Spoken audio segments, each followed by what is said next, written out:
it can do we can all do better. We can all be better. And so let's do it. Let's be better, and let's set this next generation up for success. And instead of breaking them down for every little thing that they're doing wrong, let's build them up. And let's come together as a group and use the platform that we have and this unique opportunity that we have to make a difference and make an impact. So that's what we're hoping to do. And I think that we're well on our way, and I'm excited about all of it. What makes it unique for officials is that we are like nobody else. Because of officiating, we are the people that no one goes to the games for us. No one's going to support and cheer us. So the only way that we're going to get love and support is from each other. And that community is what's going to help us get over the bad times and those bad calls and the tough situations. And we've all been there in some shape or form. And then community is what we rely on to help pick us up and allow us to not just survive, but thrive in this crazy environment. Protecting the integrity of the game. Protecting the integrity of the game. And so these pillars are designed to protect the integrity of the game. The do your part is there to protect the integrity of the game. That's, for me, when we're talking about sports officials care, our communities are getting involved. Our communities are supporting the young officials that are out there. And now, episode 3, letter C, community. Join hosts Dana Pappas and Nate Acosta with special guests Jenn Skolochenko-Platt, Scott Twardoski, and Billy Kennedy on this week's episode of the From A to Zebra podcast. Welcome back to the From A to Zebra podcast. I'm Dana Pappas here with my co-host Nate Acosta as we continue our journey through officiating. Thank you to everybody for your follows, likes, shares, comments on social media. Keep them coming and share with everyone you know. Today I'm super excited because we're bringing you not one, not two, but 3 special guests to talk about the awesome world of officiating. This week, we are on to the letter C, and we are going to talk about community. We will be looking not only at the community that exists among officials, but we will be talking with officials who are making a difference in their community. That's right, Nate. What many people don't understand is how much officials really give back to their chosen sports, but also to the communities in which they reside. Today's guests are on the board of directors of an organization whose mission is to inspire, educate, and unite sports officials at all levels with the common goal of giving back and creating positive change in the world of sports and in the community. Part of the mission from the A to Zebra podcast is to educate listeners about officials as human beings. So many times officials are seeing some sort of negative presence, but that is often because of the heat of competition and people being fans of their teams. They do not realize the community service element of officiating, and that is what we will be talking about today. So our guests today are 3 members of the board of directors for Sports Officials Care. We have Jennifer Skolochenko-Platt, who is the executive director of Sports Officials Care, and NBA referees Billy Kennedy, who serves as the board president, and Scott Twardoski, who is the board vice president. I'm on this board of directors as well, and it's something that I'm super excited and very proud of. And I just want to say thank you to my friends from SOC for joining us on the From A to Zebra podcast. Before we get started, can each of you just tell us a little bit about yourselves and your backgrounds and what brought you to SOC? First of all, thank you, Dana and Nate, for having us and for putting together this amazing content. I think that what you guys are doing here, we can positively affect the officiating community, as community is our thing today. But so kudos and hats off to you for that. Background and how I kind of ended up at Sports Officials Care. I graduated college and ended up working on the team side of things for a number of years in a community outreach capacity, which I enjoyed very much. But I chose baseball, which is probably, has the most games, probably not the smartest choice, but no, I had a great experience there. But that grind can get you after a while. So I transitioned into the sports nonprofit world and have been here for the past 20 years, which is crazy to say, because how could I be working when I'm so young, This space for a while in a few different capacities. And as you had kind of mentioned earlier, I wear 2 hats. I am the executive director for Sports Officials Care, but for the past 13 years almost, I've been the executive director for Umps Care Charities, which is Major League Baseball umpires official philanthropy. And while working with that group, and we can get into this a little bit later, but while working with that group, I got some feedback from officials from the other leagues as to, how can we work together? And so here we are. And that's a little bit about me. Great, Jenn. Billy Kennedy. Good evening. Good afternoon. 27 years in the NBA. I attended St. Mary's High School in Phoenix, Arizona, and ASU. Got involved with basketball officiating through the Boys Clubs of America, and have been doing it for, like I said, 27 years. The sports officials care situation, it was interesting, getting to know the umps cares part of it, and then I was approached by the executives of that group to kind of get all of the officials together and form one major group. That really appealed to me, to have an impact. I believe that we had, the top officials, or any official that's working in the NFL and in soccer and baseball and basketball, and to collectively put our minds together to help the community, to surge the community to understand what it is we do and how we do it and why we do it. So that really, really drew me toward Sports Officials Care, to be a part of it. And Scott Twardoski, or as we lovingly call you, Twardo, let's hear from you. How's everybody today? This is going into my 14th season in the NBA, but I've been refereeing since '91, when I was trying to figure out how am I going to pay for college. And it was an opportunity there where I was refereeing some smaller level games where I started realizing that community was important. It got me excited about it. And as I moved up the ladder, I just met more and more people. And I also realized how, as you meet more and more people, you realize how we need each other. And when you're on the road, you're alone. When you're one single sport, you kind of feel alone. And we realized, wait a minute, if we can reach out our hands across the table and across the board, we're going to draw more people together. We're going to find some more commonalities. We're going to tackle some situations together. And Sports Officials Care does that. We've got people in football and basketball and soccer and all across, and all the different sports categories, and we can help each other. And it means a lot, because when we live in our current communities, they don't know maybe what we do or that we're actually human beings. And when we get to be part of a group like this, we not only get to recruit people and help people, but show and give back how we're part of the neighborhood and we're part of the landscape that they walk through every single day. Great. Well, I just want to thank all of you again for being on. And so we're going to go ahead and jump into the questions. And Scott, this question's for you. Those of us that are in officiating, we talk a great deal about officiating family or the officiating community. And for those of those listeners out there that are listening, that are not part of those families or communities, those officiating families or communities, what makes us so unique? I think what makes it unique for officials is that we are like nobody else. Because of officiating, we are the people that no one goes to the games for us. No one's going to support and cheer us. So the only way that we're going to get love and support is from each other. And that community is what's going to help us get over the bad times and those bad calls and the tough situations. And we've all been there in some shape or form. And then community is what we rely on to help pick us up and allow us to not just survive, but thrive in this crazy environment. You know, years ago when we first all met, we were in New Mexico, and we were at the referee forum. And while, yes, there was a handful of us teaching and the people in there learning, it was more than just teaching and learning. It was the community, so that when we came back the next year, there's hugs at the airport, there's high fives when you walk in, there was this instant bond. And when you have that bond and you have that community, and then I think it's a little bit easier then to be honest with each other so we can grow. And without that community, without that understanding of who we are and what our whole goal is, to make things fair in all different ways, we need to support each other so we can do the best we can in those crazy environments. That's such a great point. And I love that you talked about that forum experience, because that was something, for 15 years we had that. And that family, you hear a lot, they talk about those coaching trees where there's one coach and then there's, 50 coaches that are impacted by that person. We don't talk about that officiating tree a lot.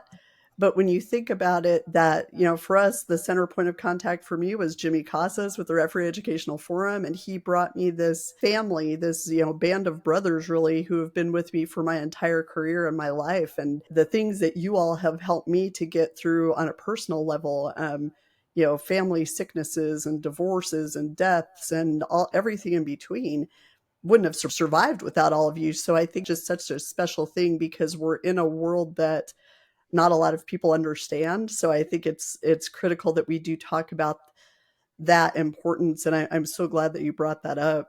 It's a community of all levels, from NBA to Division 1, Division 2 men's and women's officials, and it's really a cool thing. And you talked about, that first year you walk in, and a lot of us were starstruck. We're like, oh my gosh, big names. We see these people, these folks on TV, and then by year 15, it's like, oh hey, this is my family, these are my friends, and so that community is just, it's an amazing community for sure. I mean, side note, Billy Kennedy actually surprised us. We didn't know that he was going to be there, and all of a sudden Twardo kind of brings us a little surprise on our doorstep in the shape of Billy Kennedy. And I just remember I had never met Billy, and I was starstruck. And I remember he had needed some AV equipment, and I'm scrambling. So I want to make sure I'm accommodating to this NBA referee who I'd seen on television my whole life, to have him there and just see how real he was. And I remember we had a social after the fact, and I look over at one point and Billy's just sitting by himself, and I'm talking to my officials going, guys, you have access to one of the greats, like go talk to him. But they were so scared because it's larger than life. It's a guy who they see on television all the time. And then once they realized he was a guy who was going to give out his phone number and email address and be accessible to them, they were like, wait a minute, this is just a guy who's trying to give back, who wants to make all of us better. So I think when we talk about that human element, there's also, officials, people, we have our idols and icons and role models. And I think once people understand how approachable you all are at your level, it's kind of a beautiful thing where it's like, yeah, I got advice from some of the best. So it's definitely unique and different and wonderful. So Billy, I'm going to stick with you. So you've been in the NBA since 1995, and then you've also continued, obviously, to work with officials at all levels across the country. Can you provide us with some examples where you really felt that support of the refereeing community during a particularly difficult time in your life, or maybe the lives of those close to you? Right. It's a simple situation that happened to our staff a few years ago, when a major pillar of our of our of our staff passed away, Greg Willard. The amount of support, the show of support, the way that the community came together and helped the officials on all levels get through a particular difficult situation regarding pancreatic cancer, and the recognition of how devastating this can be. Attending his funeral, Greg Willard's funeral, and seeing the support of the community, seeing from the 7 and 8 year olds that he was coaching at the time, baseball coaching, to the collegiate official, men's and women's. On the baseball, the Major League Baseball was represented. It was such an outpour of community support that's what Sports Officials Care is about. That's what brings this group that we're trying to get together. In addition, not only did it happen to our community once, but then it happened to our community twice with Tony Brown. And then again, the support, the outgoing support, the amazing way that the officials rallied together to get behind the support of the family of Tony Brown's and Greg Willard's family, and that's what Sports Officials Care, in my opinion, is what we can do and be a part of. And so that's the community that in certain situations, and it's not always a smooth road. It's not always a smooth road. Sometimes there's rocks. Sometimes there's bumps. There's craters in the road that we have to avoid sometimes. And sometimes we can't avoid it. We go over these humps and hills together as a community, which we did with the situations with Greg Willard and Tony Brown. So that's what I'm really excited about, and hoping that Sports Officials Care can make a difference. We have to make a difference. That's what we're going to try to do. Man, that's a great example, Billy. And I remember, kind of on a personal note, my dad had suffered sudden cardiac death and survived in 2012. And it was that officiating family who, once one person heard about it, the word kind of spread like wildfire. And I remember getting texts from Billy, from Twardo, from everybody in that officiating family of, what do you need? Can I help? Do you need me to get on a plane? Anything that we needed. And one of the coolest things was, as my dad was recovering, I was sharing those texts with him, and I'm like, yeah, NBA official, NFL official, and I'm telling him who all these people are. And he's like, wait, why do they care about me? And I'm like, you're part of the family by extension. I mean, you're my dad. And those are the times that you realize, sports officials care isn't just an organization. It is the truth. It is a way of life. And, we're there for each other. And I think that going through some of those times where I was just uncertain of what I was going to do personally, and to have that group of people that I could have called any one of you and said, I need you to get on a plane to Albuquerque, you would have been there. And it wouldn't have been any questions asked. It would have been, my flight leaves in 2 hours, and can you pick me up from the airport? And that, talking about funerals, and we talk about it in the sad sense a lot, but it's also that group of people that celebrate your victories with you. And those are the people you run to with good news, and the people you want to share that happiness with. And I just think that it's so unique. And I'm so excited that you all are on, and that we have this podcast to really share that bond that we all have, because it's special. I want to ask, actually, all three of you, if there was one thing that you could, really educate the average sports fan, the media, the parents that are at these games, what do you want them to know about the officiating community? And we start with Jen, actually.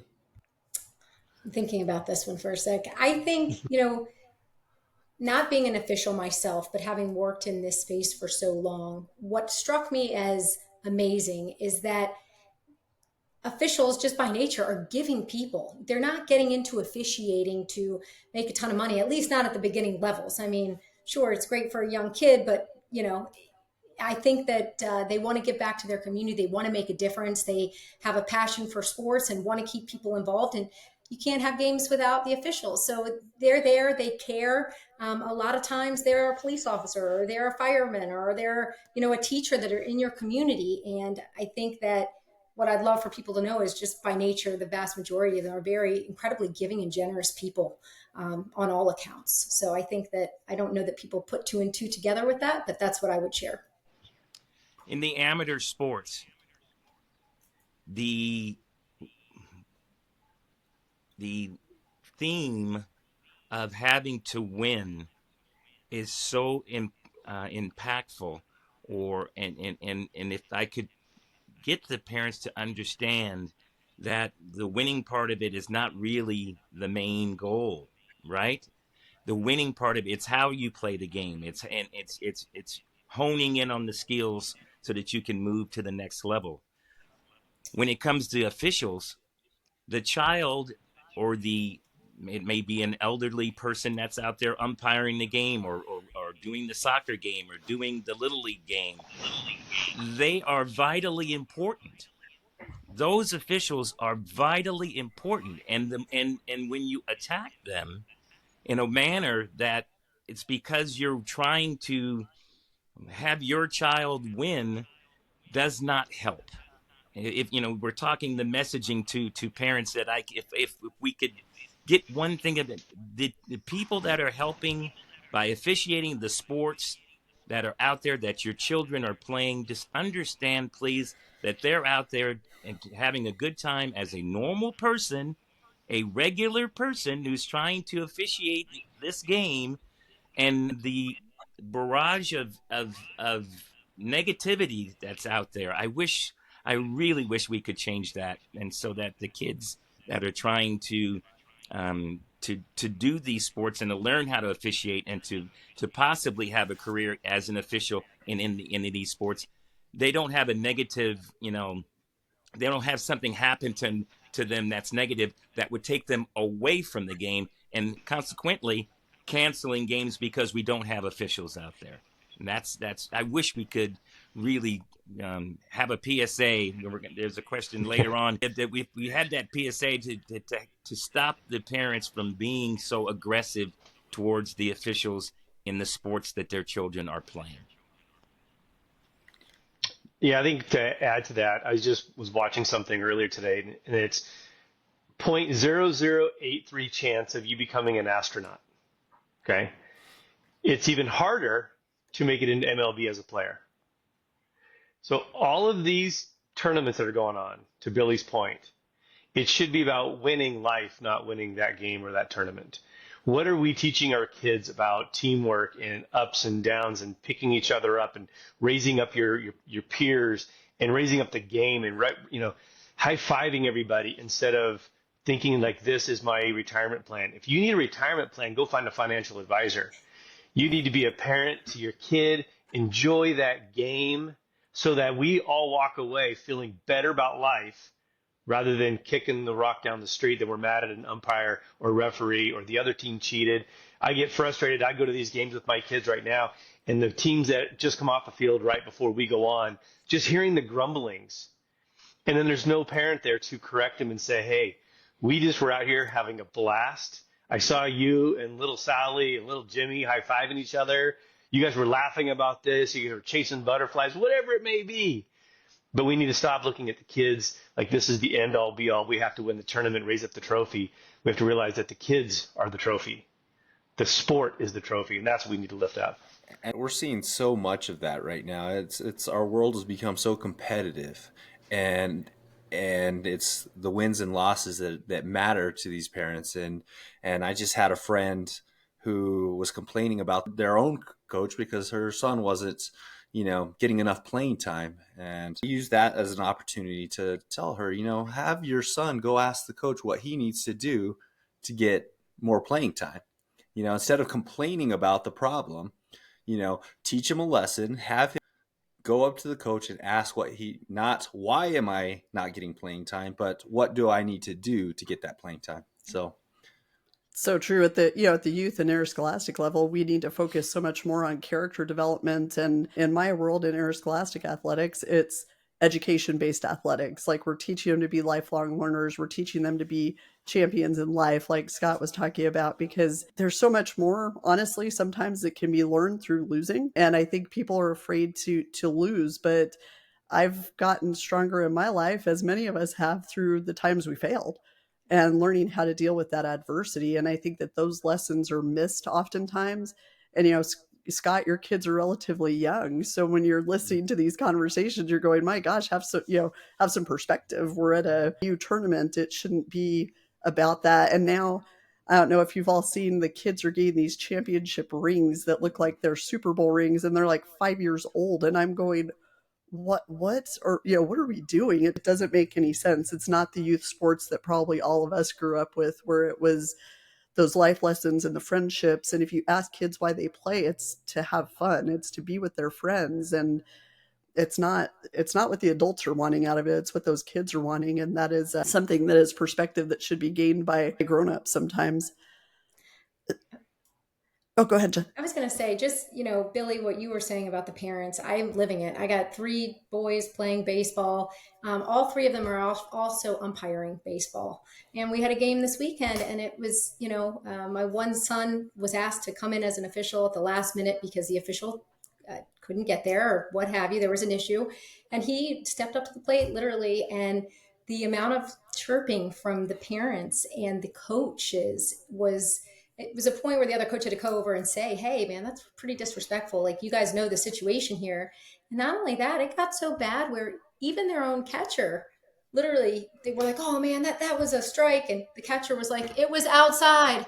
It's like for real life happening. I'm living it every weekend. And it's disheartening. And I try to do my part to educate folks, because the vast majority of people don't realize that there's a shortage of officials. They, unless their game is canceled, it doesn't even enter their mind. So I'm trying to use the knowledge that I have of the situation and share that with the other parents that are there. And a lot of them are like, really? Wow, I didn't even know that was a thing. But the real thing that Billy was, about, and something we see every weekend. And now, as a mom of somebody who is officiating, I have a an additional different set of lenses that I'm looking through as well. But how a parent, an adult that can see a young child out there trying to do their best and still have things to say about it, when they're stepping in to help you so you can actually play a game, it's almost mind-blowing. Most definitely. And, that's why I know a lot of the premise of SOC, and we're going to get into it in a second, is letting people understand the need for empathy with regard to officials. And like I said, we'll talk about that in a second. But Jenn, we're going to keep you going. We kind of want to get into the nuts and bolts of community service, of SOC and what it does. So obviously you're the executive director of Sports Officials Care, and you touched on it a little bit in your intro, but I'd like a little deep dive. Can you just tell us a little bit more about how SOC really came into being and what it does? Sure. So as I had shared with you, I am also the executive director for Umps Care Charities, which is Major League Baseball umpires, official philanthropy. That organization has been around since 2006. I've been with them since 2012. And, over the course of time that I've been with the organization, we have had a little bit of overlap and interface with some of the other officials, like Billy, who was a sponsor at our golf tournament locally. Thank you, Billy. Just introductions to some of the other officials. And pre-COVID, we actually had a discussion as a board because a couple officials had reached out to some of our executive board and said, hey, we love what you're doing. How can we, get involved, and how can we work together? And pretty quickly, the underlying theme was to, there is a pretty big disconnect in youth sports, and how can these guys come together and use their unique platform to make a difference? And that's kind of where the idea of Sports Officials Care was born. When we put the mission statement together, to educate, unite, educate, inspire, and give back, our 4 pillars, that's what this group is here to do. They want to make a difference in their communities at all levels. I mean, just because they have reached the top of their game, they want to make sure that next generation of officials is protected, taken care of, educated, they can learn from, they can teach. So that is really the nuts and bolts of how this all came together. And, we had baited our first event at the end of January 2020, of course, which is now our on program. So, it took a little bit longer than we had anticipated, but I'm incredibly proud of the work that we're doing and the difference that these officials are looking to make in their own communities and in communities all across the United States and possibly even in Canada at some point. They have a unique platform. And the one thing we noticed was there was nobody at the top levels that were giving to kind of help guide the way and lead the way. And we have several officials that said, hey, sign me up, again, because they're giving individuals, how can I help? How can I be a part of this? How can I make a difference? And so we put together this collaborative effort, and we're still in the very early stages of a nonprofit when you're looking at all things nonprofit. But I think that the potential here is immeasurable, and we are super excited about the opportunity to get word out about what we're doing and encourage others to join the movement, so to speak. And speaking of accomplishing these tasks, Billy, as the president of the SOC board, what do you hope to accomplish? What's your number one goal? Yeah, as I said earlier, I mean, for me, one of the pillars as far as educating and getting parents and fans to understand the importance of the officials that are just starting out in their career, whether they're doing Little League, whether they're doing the boys club basketball, or they're doing the soccer out there on the field and these officials need to be supported. They need to be supported as opposed to being chastised and yelled at, as Jenn eloquently mentioned earlier. That's what my goal is trying to just educate people, because we've got to bring it from the top level and bring it to where the grassroots will understand how important it is for these individuals, men and women, girls and boys, to try to start their careers at whatever sport they want to do. And that's what the sports officials care, because we have representatives from everybody, from all different sports, to where we can go and send this messaging and get the messaging out that it's important to support the officials as opposed to chastising the officials. And I really think we've talked a lot about that collaboration. I really think that Sports Officials Care is one of the only places where you see the collaboration of every major sport at every professional level. And I think that that's what makes it really special, because you think about the reach of professional sports organizations, and it's bigger than what the NFHS has or youth sports has. And it's just exciting to know. Like Jenn said, we're in our infancy a little bit, but knowing the potential for where we can go is something that's very exciting, and it gives you hope. And that leads right into where we're going with Scott being on the board. Scott is somebody who always very eloquently reminds us to kind of stay focused on staying in those pillars and really getting word out about those pillars. And Jenn mentioned them a little bit as far as what they are. Can you give us a little bit more information about the pillars of SOC? Yeah, I think it's important that in everything we do, if we don't have the identity, if we don't have our foundation, we're easily going to get toppled over when we have issues or challenges. And if we get off track, it's not going to be a success. So if we can maintain what our vision is. And so the 4 pillars, the first one is to inspire. And what we're trying to do is realize that most people are going to be done playing after middle school or high school. A few might go into college, but they're really not going to go much further than that. But they already love sports. So we want to inspire these people that when it's time to hang up their cleats or their shoes and they come off the court or off the fields, there is another avenue to stay involved. And you already know the game. You already know most of the rules. And so it should be a pretty easy way to transition in. So we do several events around the United States so far, and we keep building on it, where we try to inspire high school and middle school aged kids to get into officiating at a younger age. And then the next part is to unite. So we already have referees. Now let's get them on the same page.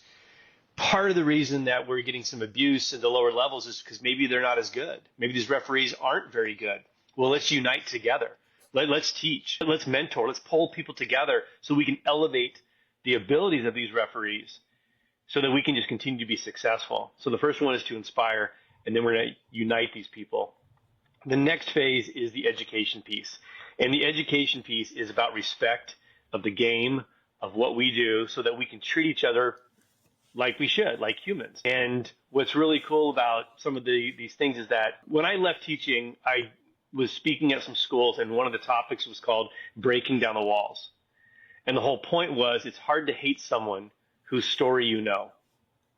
So right now we're divided by lines on the floor, and the fans don't know us, and the coaches, players, none of it knows us, and so it's easy to attack each other. Well, if we can educate that we're human beings, that we actually don't care who wins, we care that it's fair, we care that we do a good job, that everybody is safe. If we can educate people on how to have that interaction, then we're going to be even more successful. So we have inspire, we have unite, we have educate, and then ultimately what we should all be doing as human beings is giving back. So we can give back as mentors, or we give back to our communities in philanthropic events. Phoenix, just as an example, we have something called the Hope Drive. And it started with just a small community food drive. And they were like, you know what? People need more than food. They need clothes and all these other things. Well, then sports officials got into it. And my wife, she runs a company called Restore Hope for the Valley. And through Restore Hope for the Valley and Sports Officials Care, we now are in this coming up year, we're going to be in 4 middle schools, 1 high school, and then multiple businesses where we are all going to be giving back. And what we do as SOC is we will go to some of these schools and speak to the kids. Either it's a kickoff rah-rah event, or it's the end celebration event where we get to see what they get to bring in.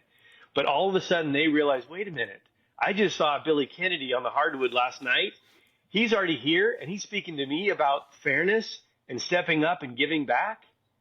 And it really just opens their eyes, like what you guys were saying at the beginning of this, that when you saw maybe Billy or someone else for the first time, you're kind of starstruck. That's kind of a neat thing, but I would much rather know that I'm the dad. I go to their church. I'm here at the school volunteering in the parking lot duty, right? Because we are people. And so when we give back, we're kind of allowing people to understand who we are, but we're also raising up the playing level of our communities. And I think that's a really huge thing. And so with those four, inspire, unite, educate, and give back, we are hitting all areas of the sports world so that we can get everybody to be as successful as possible. Man, this actually makes me want to get involved with SOC and Jen, how would I go about that if I want to get involved with Sports Officials Care? What are some things that I can do? I direct you to check our website. We have a form on there that says how I can get how involved, and you can enter in that form. Check us out on social media.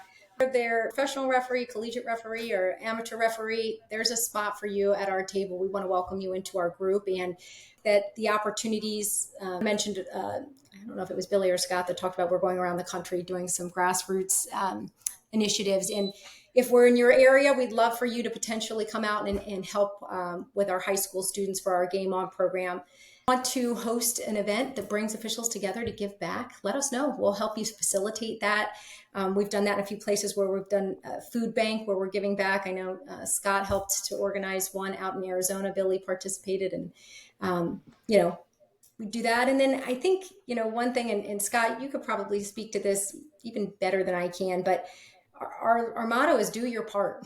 And if you want to help this movement, do your part as a parent and a fan, having some respect. Do your part, as a coach, where you're teaching that to your young people and to your athletes.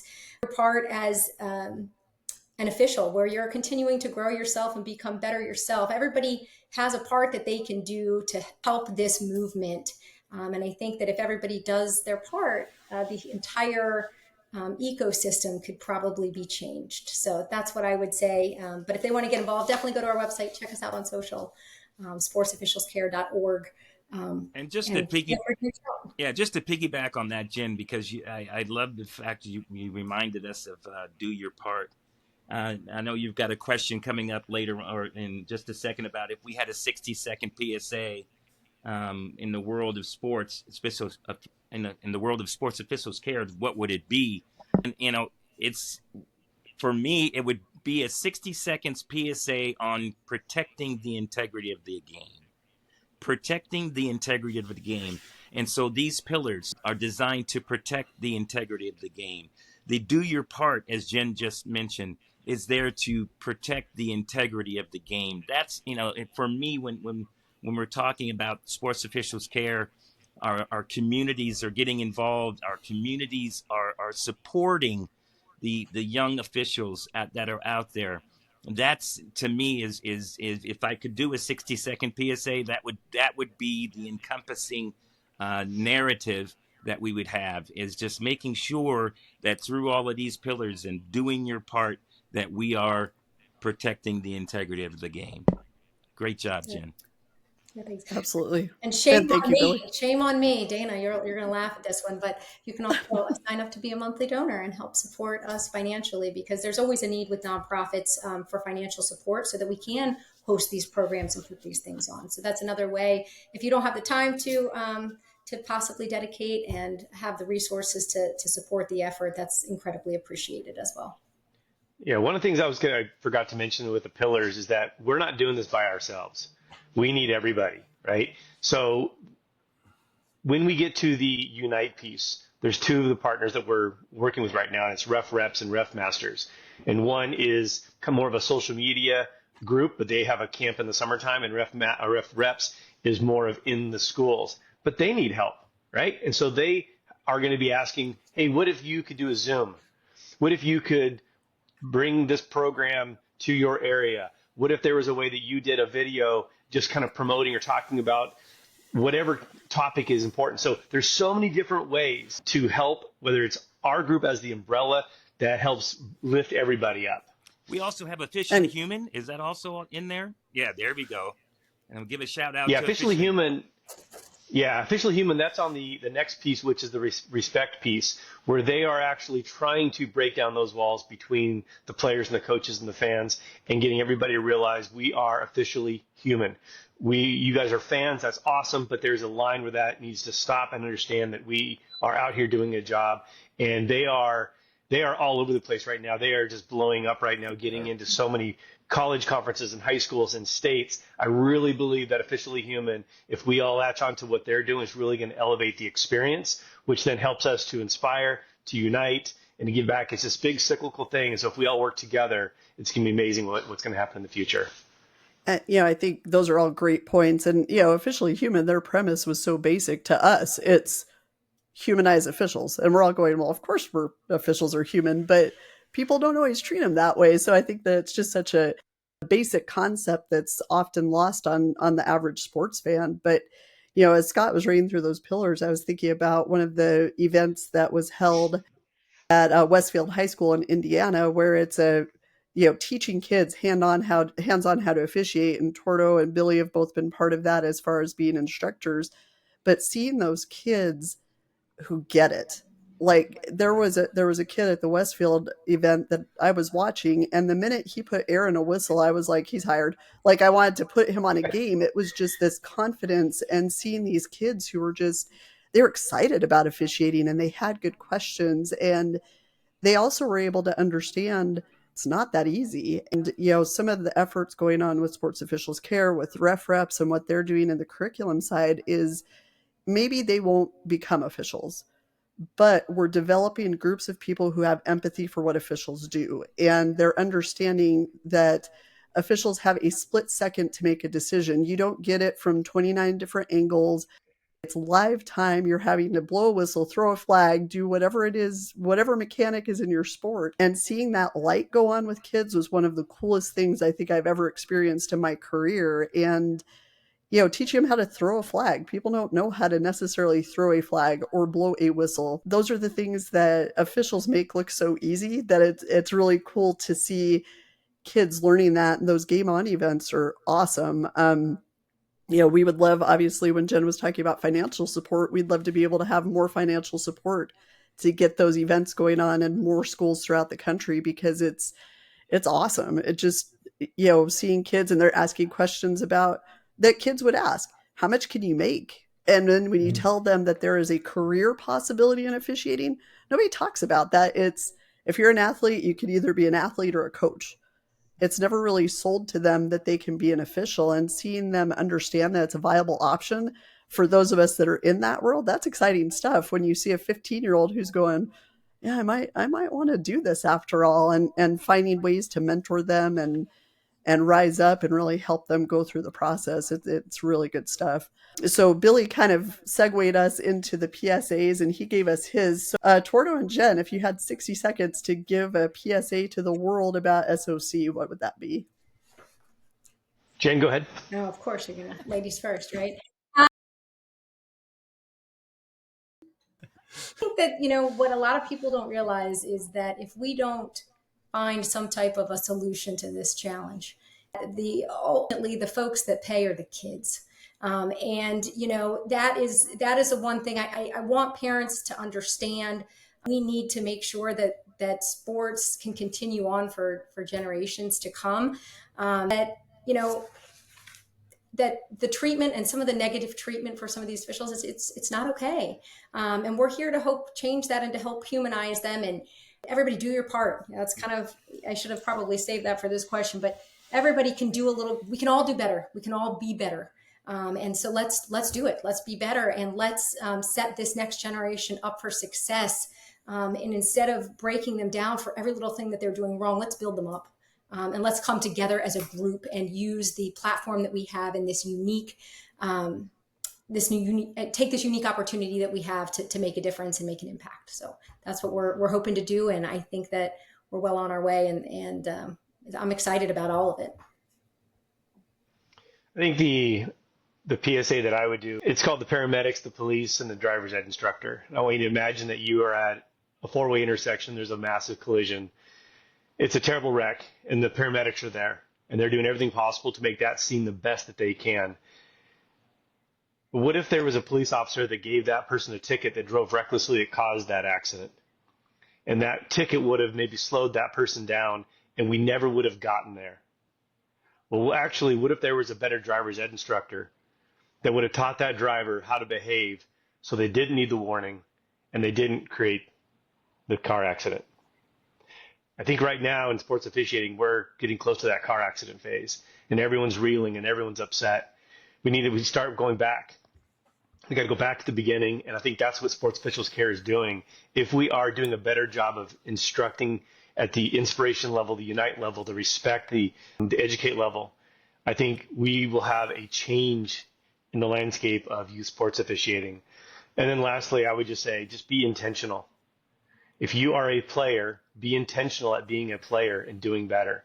If you're a coach, be intentional about coaching those kids. If you're a parent and a fan, be intentional about being a fan of your kid, not against the other team or the referees. And if you're a referee, be intentional on being the best that you can. Know your mechanics, know your rules, have that community that we talked about so that you can elevate yourself. And if we're all intentional on our roles, we will be successful. That's well stated. So Nate, I'm going to put you on the spot.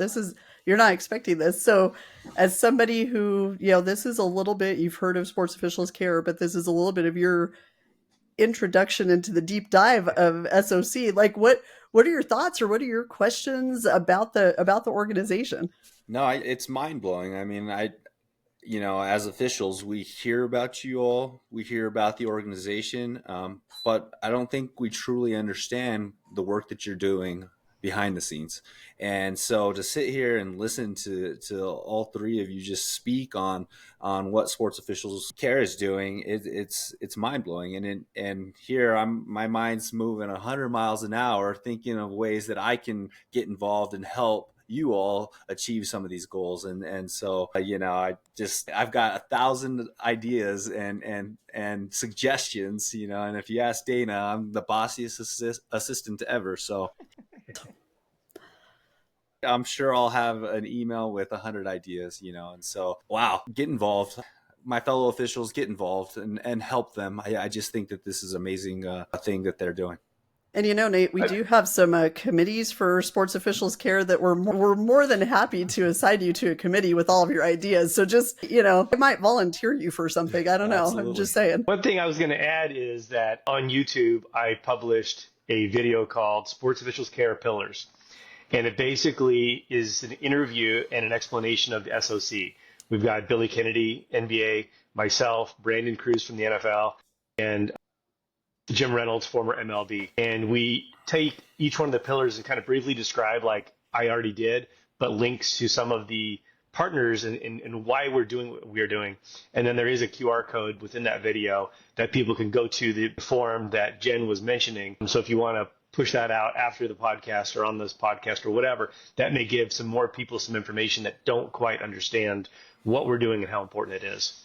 Absolutely. And Scott, I'm glad you brought that up. It's a great video and we'll definitely share it out through our channels because this is important work. And, as I think of it from the high school standpoint, being able to allow high school officials to connect with the professional level officials, that's something that's aspirational for them. And, we've talked about how do we get events where Scott and Billy just participated in the Feed Our Starving Children out in Phoenix, but how do we get more high school officials involved where they're, packaging food together with these professional officials and really thinking of ways to build that community from the youth level on up. So those are things that as we talk as a board and as a program committee, trying to find the ways to find that intersection to bring more people into the fold, because I think that this give back from professional sports officials is huge back to the overall officiating community, and understand those people at our level, at the high school level, understanding that you all kind of have their backs. That's something that's important because, as you all know, all of the officials on this call, as you've worked through the ranks, there's times where you don't feel like anybody really supports you. So I think just that support mechanism is important and something that we need to, from the NFHS and the high school standpoint, we need to do a better job of finding that connection. So I appreciate that video, and we'll make sure we share that out and find ways to get high school officials more involved. What are some of the coolest things that you guys have seen in the communities around the country? I'm thinking of the local Albuquerque Basketball Association. They do a light parade and they have an officials themed truck, and it's led by Joseph Gonzalez. And man, talk about it. And this thing is amazing. And I'll have to send you guys a picture of it. But, those are little ideas that, I think that if more officiating communities got out into the public and started doing things like that, it helps our cause. That's great. Absolutely. And I think it's becoming more and more popular. There's a young man who some of us met at the NASO Summit this year, Noah Katz, who started the Umpire channel. And he's doing amazing things on social media. I mean, he's young. I think he's 20 years old, and he has a huge social media following and really is showing some behind the scenes with officials in different sports and having people get that glimpse of the fact that officials are just people, even the people and even the NFL people, they're just people at the end of the day. And having individuals who are celebrating that, it's the first time probably ever that that's happening. So, how do we lift each other up? How do we find ways to connect with those people who are doing cool things? And Nate's right. The parade in Albuquerque is awesome, but what are we doing to get out in front of communities and showing people what officials are really made of? And the fact Jenn started this whole thing off talking about officials being giving and officials being just good people. How do we showcase that? Because once the stripes go on, people are like, that's the enemy. So we need to do something to combat that, because they're not. They're people who are arbitrators of a contest, who are, at many levels, community service. It's very interesting, and it's exciting to see some of the positive momentum that's happening within officiating. Yeah, and I think that leads right into why, what we need. We need people. We need the funds, because if I don't know what's going on in Albuquerque, I don't know how to support you. There's somebody that lives in Albaline, but they're not sharing and they're not part of our group. How do we know how to support them and do those things? So we have all these rec leagues and all over the United States and parks and recs and stuff. How great would it be if we were visible in each one of them, whether it's through a Zoom or whatever? But if we don't know about it, then how can we be part of it? And so I think when people say, what can I do? Join our group, get on our roster, help us know where you live, you share your ideas, then we can piggyback and figure out how can we support you? Because ultimately that's what we're here for, trying to build that community. So join us. I was going to share a fun fact, and I'll share this on the board call that we have on Friday, but we've been doing these surveys at these events to kind of gauge, are we making a difference? Are we making an impact? And I will tell you, 100% of the students that we have surveyed feel more positive about officials from coming to our Game On Club. That's awesome. No. That's great. So I think there were two categories, number 4 and 5, 75%, 73.8% said they feel a lot more positive, and 26.2% said that they feel a little bit more positive, but all positive. That's awesome. That is positive. That's a win. That is a win. And like I said, you want to see that litmus test. You want to see that you want to see that needle move a little bit, and that's exciting. So. It most definitely is. Like I said, when in a world where we don't see positive about, pretty much anything nowadays, it's great when we have 100% positive. That's good news. Thanks for sharing that, Jenn. Definitely fun fact of the day. Awesome. Hey, we want to thank our esteemed guests for joining us today from the A to Zebra podcast. And for more information about Sports Officials Care, check out their website at sportsofficialscare.org. And also social media. Which social media platforms are we available on, Jenn? We are on Facebook, Instagram. Correct me if I'm wrong on this, Scott, because you're more of the social guy. But Facebook, Instagram. We're on LinkedIn and Twitter. Yeah, or X or whatever. Well, thank you, Scott, Billy, Jenn. Doing work with you for Sports Officials Care. I appreciate everything that you're doing, and I'm excited to continue forward with the group. And as a board of directors, thank you to those who are on the board and who are serving on committees, and to the officials who have been involved with the different efforts. We're here and we're looking to grow. And to the three of you, my dear friends, thank you so much for joining us today on the podcast. And we hope that you'll join us again sometime and give us some updates. Absolutely. And next week, join us for our episode 4, letter D, where we'll be talking about determination and another outstanding guest. Please join us again next week. That was perfect. And actually, Billy, I'm glad that you did that. We have a confirmed guest to talk about determination, and that guest is the president of the National Association of Sports Officials, Mr. Bill Topp. So he'll be joining us, and we're looking forward to hearing from him. Check us out on all of our social media on Facebook, Instagram, and X to find out episode recaps and previews of upcoming episodes. Thank you so much for joining us, and we'll see you next week. Same time, same place. Be sure to hit that like button, follow, subscribe, and also catch From A to Zebra on Instagram at from_A_2_zebra, Facebook From A to Zebra Podcast, and on X at From A to Zebra.